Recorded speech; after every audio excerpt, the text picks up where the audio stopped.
orang-orang musyrik tanazul, berusaha untuk merendah kepada Rasul dengan cara membuka dialog. Diutuslah pembesar mereka menghadap Nabi sallallahu alaihi wasallam. Kemudian mereka mengatakan, "Ya Muhammad, ta'budu alihatana sanatan wa na'budu alihataka sanatan." Wahai Muhammad, bagaimana kalau seandainya kau sembah Tuhan kami setahun saja, tahun depan kami akan menyembah Tuhan. 1 tahun kau sembah Tuhan kami, 1 tahun kami sembah Tuhan. Kan enak. Ma'asyiral muslimin yang dimuliakan Allah subhanahu wa ta'ala. Kemudian mereka mengatakan, fa in kunna 'alal haqq akhadta minhu haddan wa in kunta 'alal haqqi akhadna minhu haddan. Nanti setelah itu kita lihat, kalau rasa-rasanya agama kami lebih benar dibandingkan agama dirimu, kau ikut kami. Tapi kalau rasa-rasanya agama engkau lebih benar di antara agama kami, kami yang ikut engkau. Maka Nabi SAW terdiam sampai kemudian Allah subhanahu wa ta'ala turunkan ayat, "Qul ya ayyuhal kafirun la a'budu ma ta'budun." Wahai orang kafir, katakan ya Muhammad, wahai orang-orang kafir, saya tidak akan menyembah apa yang kalian sembah.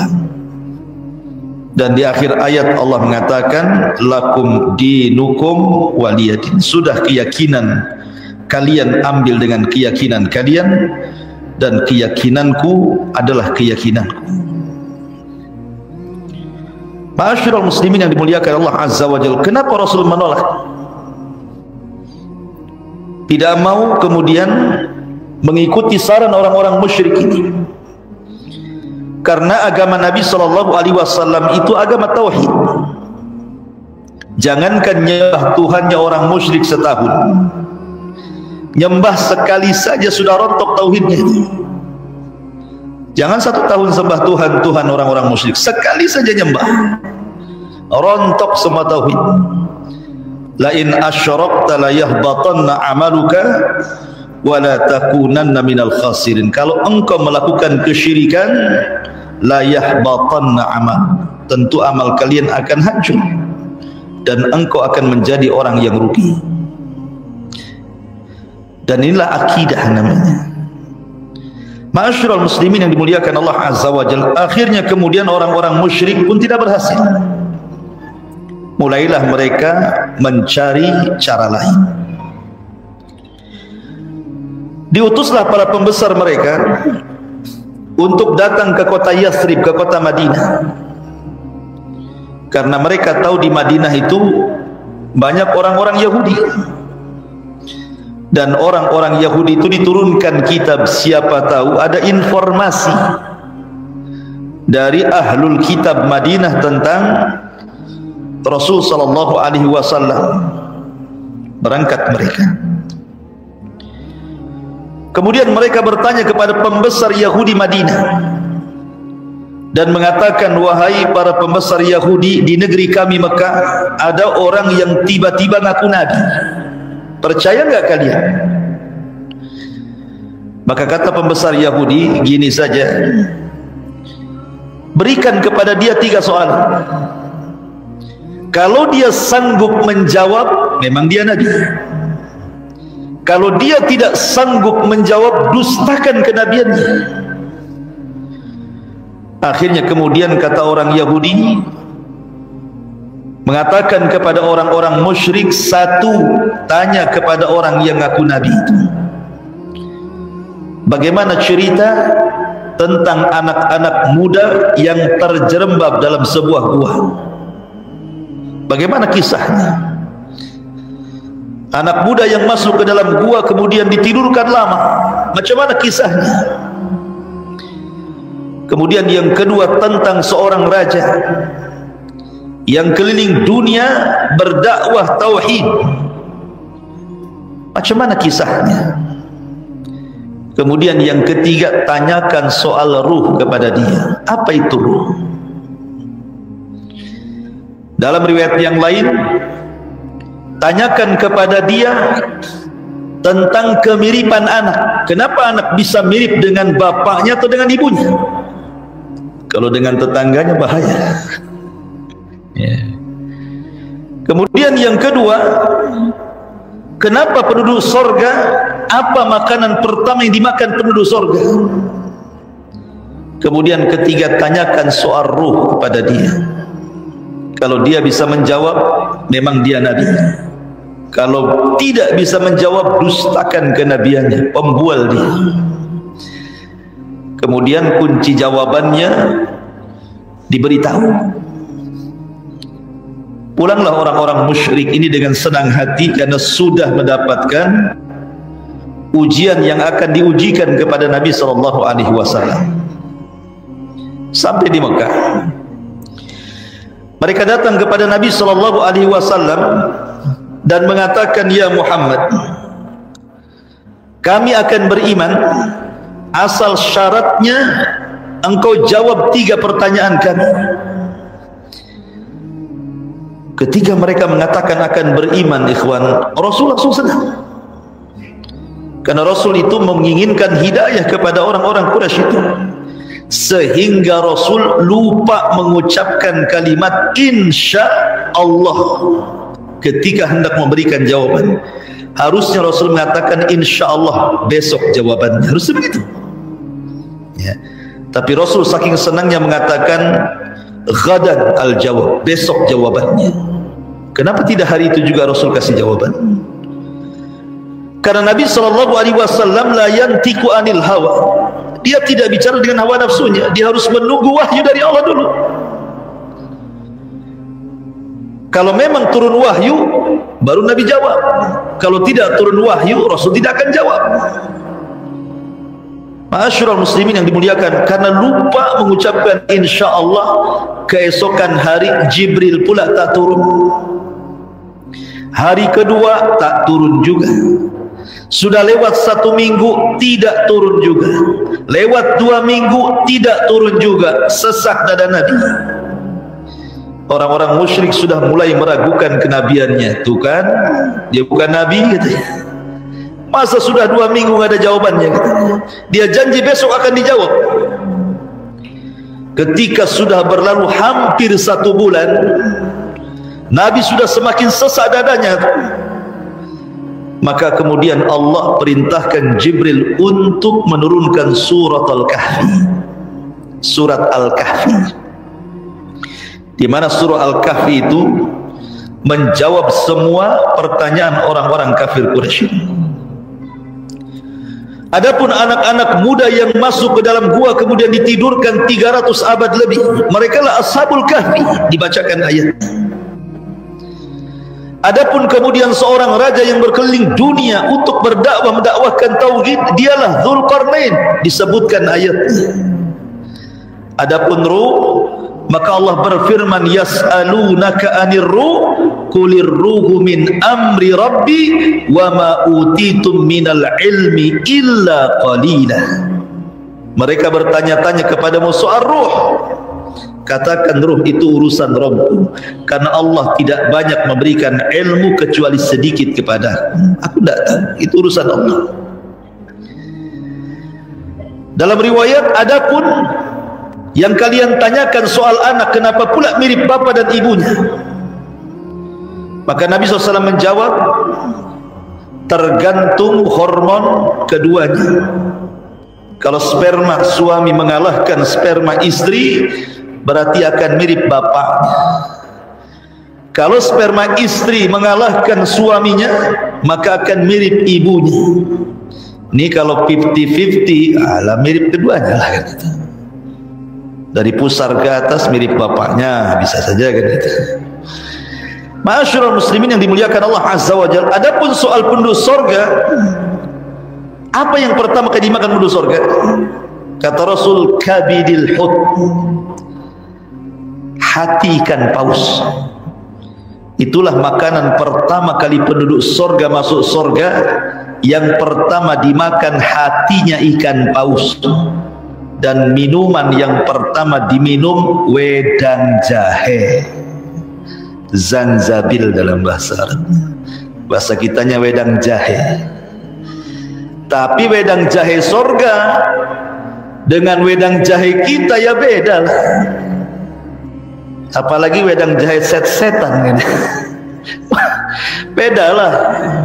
Karena Abdullah ibn Abbas radhiyallahu anhu mengatakan, persamaan sorga dengan dunia itu hanya persamaan nama, bukan hakikat. Karena sorga itu mala ainun ra'at wala udhunun sami'at wala khatara ala qalbi bashar. Nikmatnya loh tidak bisa dilihat mata, didengar telinga, terbayang pun tidak bisa, saking nikmatnya. Jadi hanya kesamaan nama saja, hakikatnya berbeda. Ma'asyiral muslimin yang dimuliakan Allah Subhanahu wa taala. Tetapi setelah diberikan jawaban dan jawabannya benar, kan mereka menyimpan jawaban kan. Benar jawabannya itu. Tidak juga beriman. A'anzartahum am lam tunzirhum la yu'minun. Kau beri peringatan dia atau tidak, tetap saja degil tidak akan beriman orang-orang Quraisy itu. Gagallah mereka untuk mengatakan Nabi itu seorang pendusta. Ma'asyiral muslimin yang dimuliakan Allah Azza wa Jalla. Kedua, gagal. Mulailah kemudian mereka melakukan aksi ketiga. Nabi SAW apabila berdakwah kepada orang-orang musyrik, selalu mereka diancam oleh azab. Nabi selalu mengancam, kalau kalian tetap melakukan kesyirikan nanti akan datang azab Allah kepada kalian, bla bla bla, begini macam-macam. Akhirnya mereka menagih janji itu. Muhammad, kamu kalau berdakwah kepada kami sedikit-sedikit, kalau kami tidak taat kepada Allah dan kepada dirimu akan turun azab. Mana azabnya? Nantang azab dia.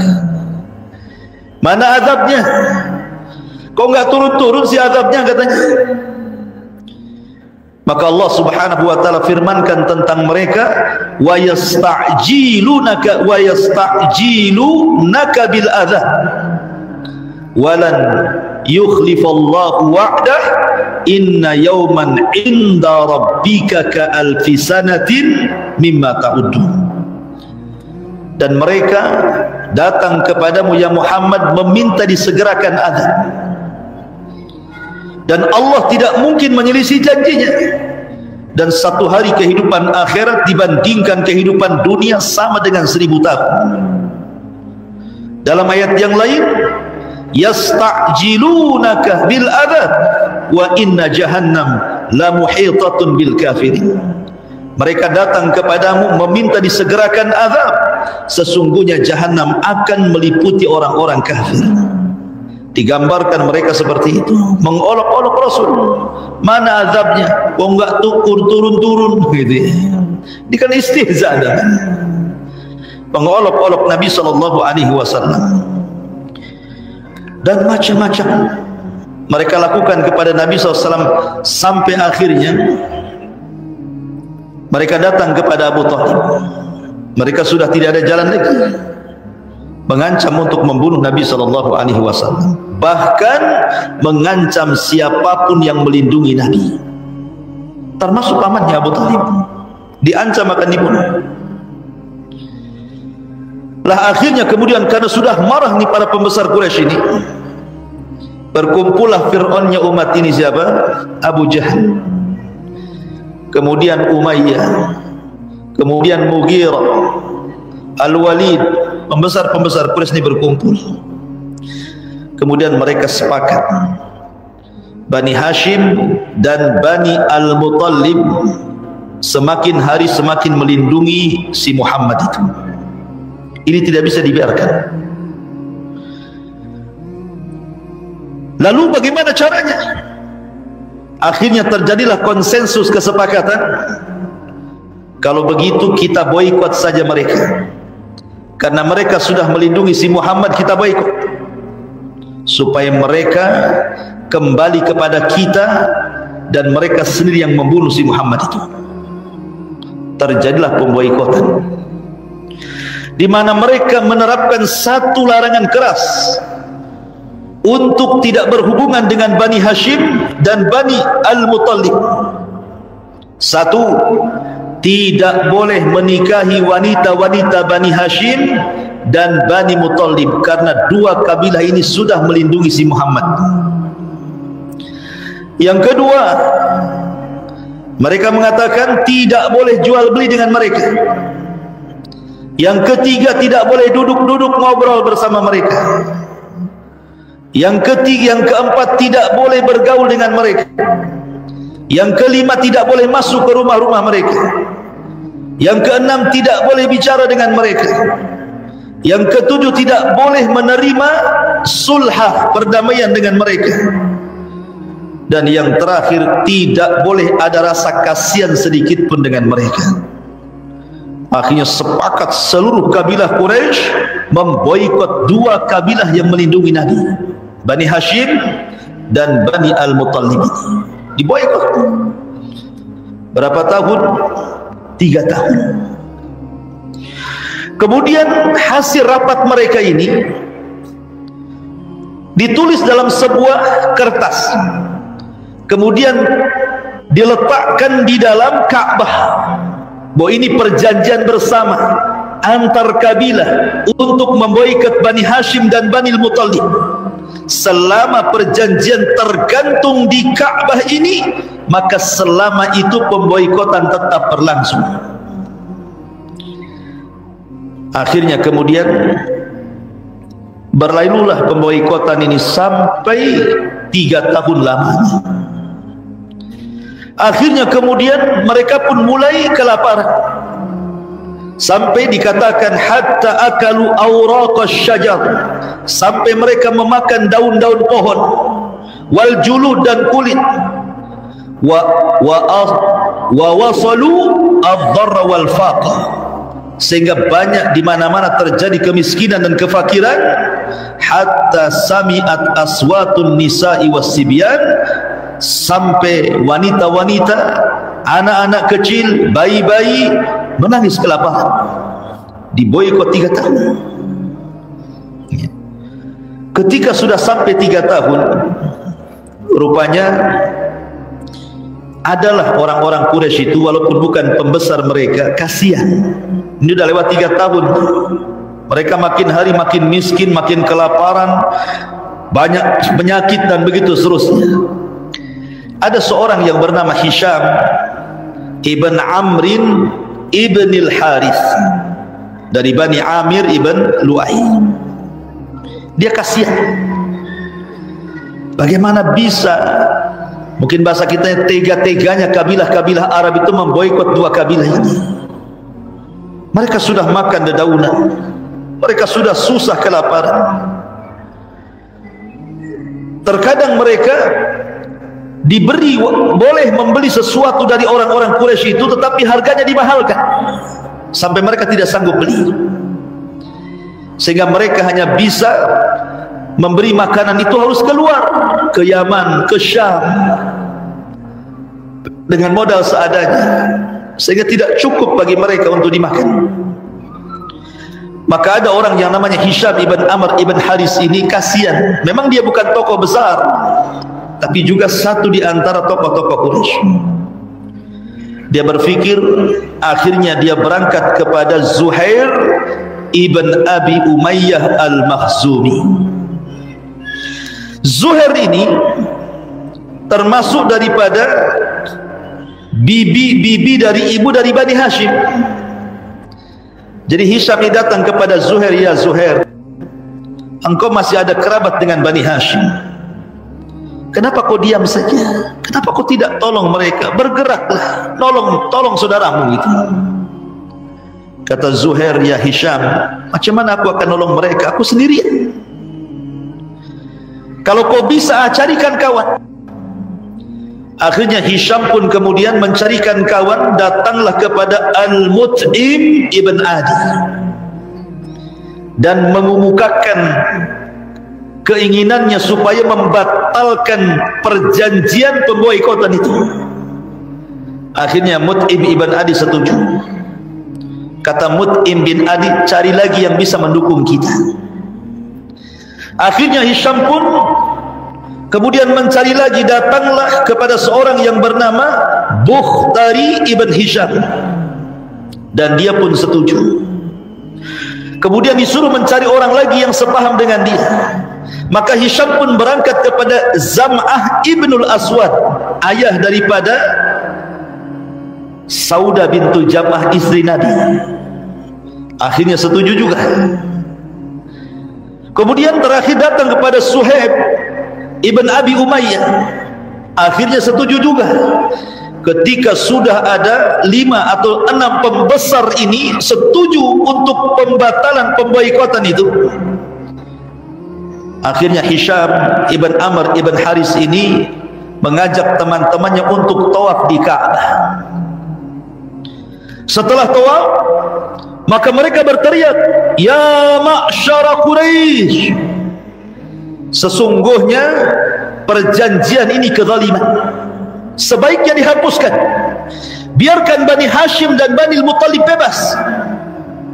Datang Abu Jahal, si Fir'aun ini. Apa kata Abu Jahal? "Kadzabta, dusta engkau, wallahi la tusyak, demi Allah tidak boleh perjanjian itu dirobek." Berkata Jam'ah dan mengatakan, "Anta wallahi akdzab, kalau kami dusta, engkau lebih pendusta wahai Abu Jahal." Mulai lawan-lawanan sesama mereka. Akhirnya kemudian yang lain mengatakan, "Engkau benar, memang Abu Jahal itu sangat pendusta." Yang lain mengatakan, "Iya benar, dia pendusta." Yang lain mengatakan, "Iya benar, pendusta." Kan sudah ada rapat sebelumnya. Akhirnya Abu Jahal dikeroyok lah kan. Kemudian Abu Jahal akhirnya bertanya, "Oke, apakah engkau sudah mengikuti agama si Muhammad?" Mereka mengatakan, tidak ada urusan kita dengan agama dia, ini urusan kemanusiaan. Tiba-tiba Abu Talib datang. Ketika mereka sedang berdialog itu, Abu Talib datang. Apa kata Abu Talib? "Ya Aba Jahlin, wahai Aba Jahl." Sini saya ingin ngomong, kata Abu Talib. "Anak saudaraku," maksudnya Nabi SAW, "ingin menghabarkan kepada kalian lewat diriku, sesungguhnya perjanjian itu sudah terrobek dengan sendirinya. Allah Subhanahu wa Ta'ala sudah mengutus rayap-rayap dan memakan kertas perjanjian itu sehingga tidak tersisa kecuali Ismullah." Oh, kaget mereka. Selama ini kan tidak tahu itu perjanjian itu sudah robek atau tidak kan itu. Ini kan baru keinginan. Ya. Maka kemudian orang-orang ini mengatakan, "Ayo kita lihat sama-sama.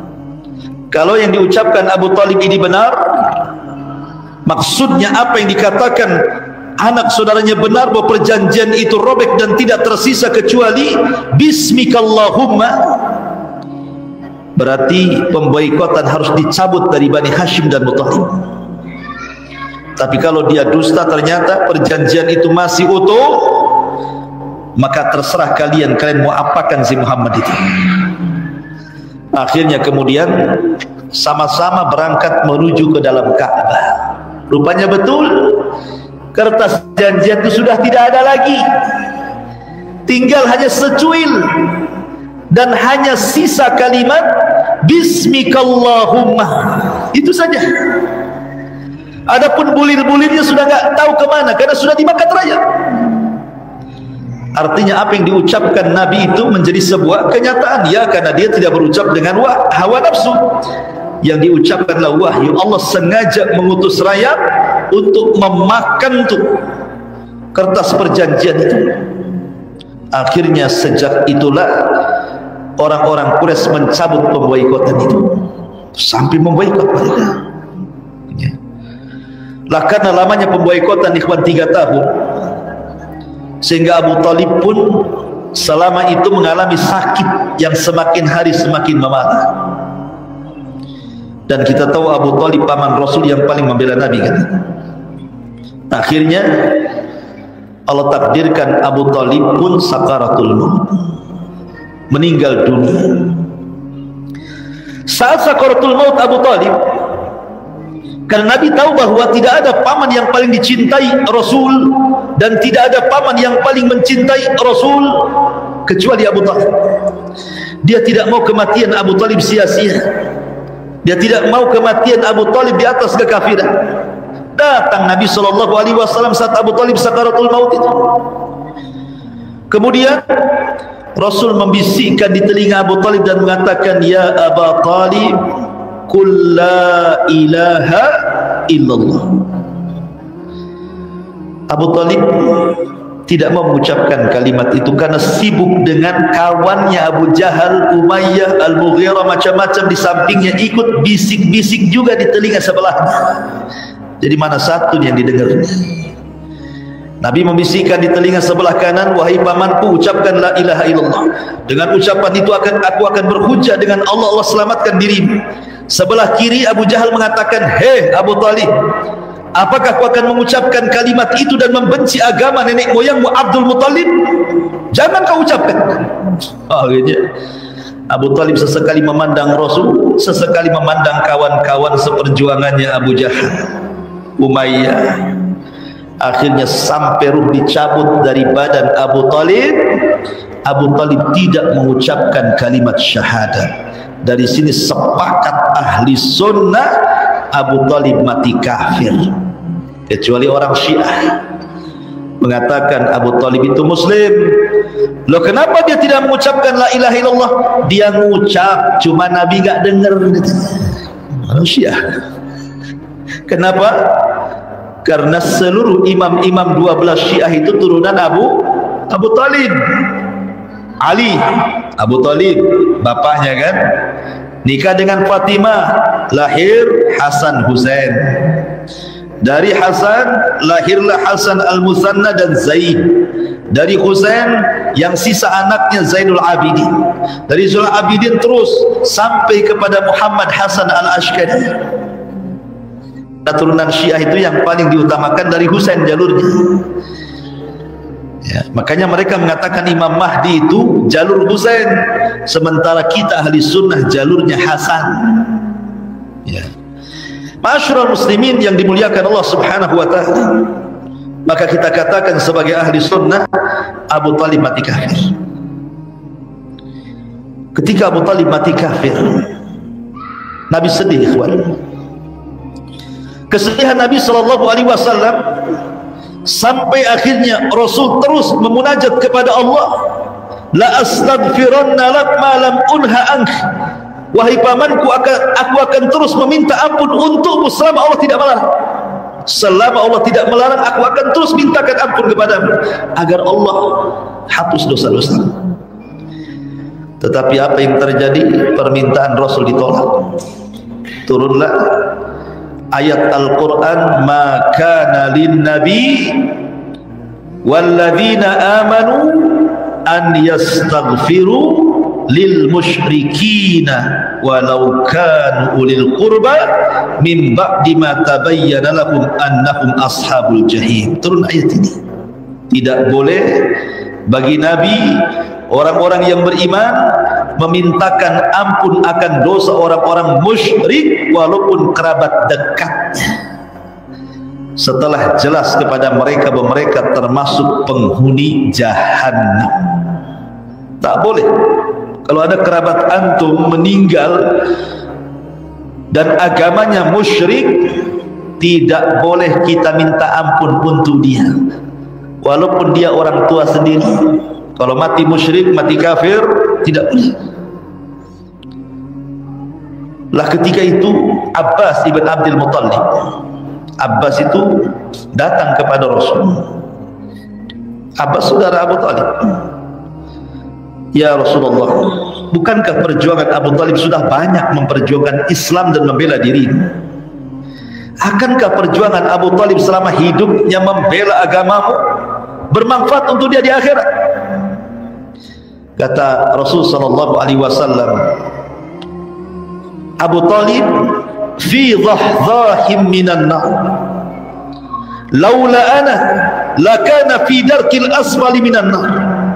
Ya Abbas, sebenarnya Abu Talib itu dipindah oleh Allah nerakanya. Yang tadinya dia digulung neraka oleh ombak neraka, kalau bukan karena diriku, tentu Abu Talib akan berada di intip neraka yang paling dalam. Tetapi aku meminta Allah agar diringankan azabnya, maka Abu Talib diletakkan di neraka yang paling dangkal, hanya satu setara dengan mata kakinya saja.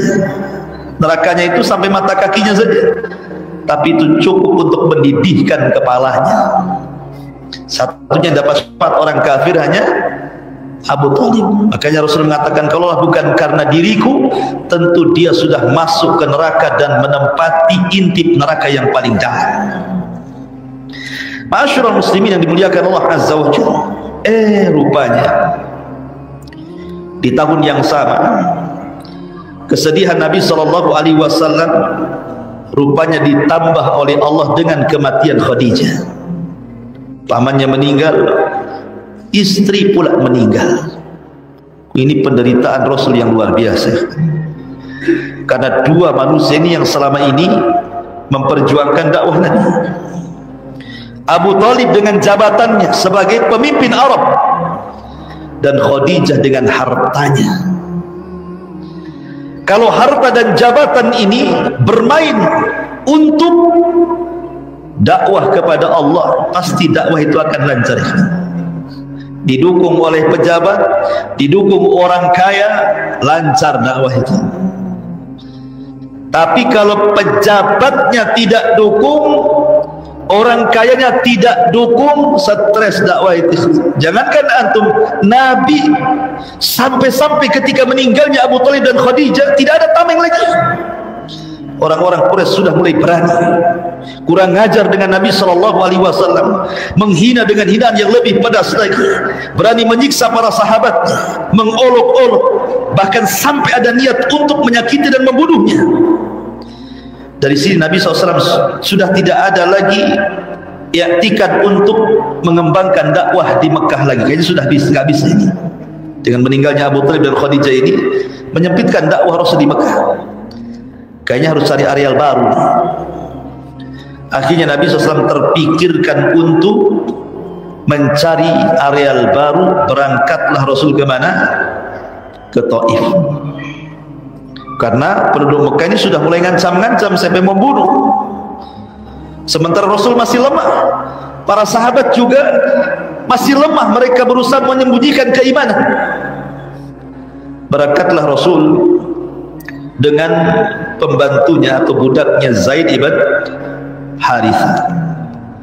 Berangkat ke mana? Ke Taif.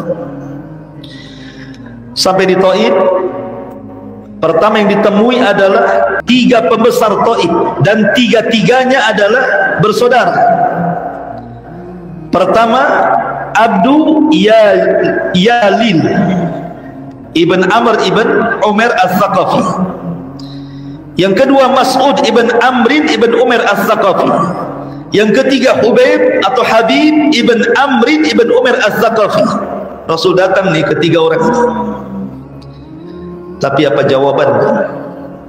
Ketika Rasul mengatakan, saya Nabi, saya Rasul, masuklah kau ke agama tauhid, tinggalkan sesembahan selain daripada Allah Azza wa Jalla. Masing-masing pembesar Taif ini ngomong.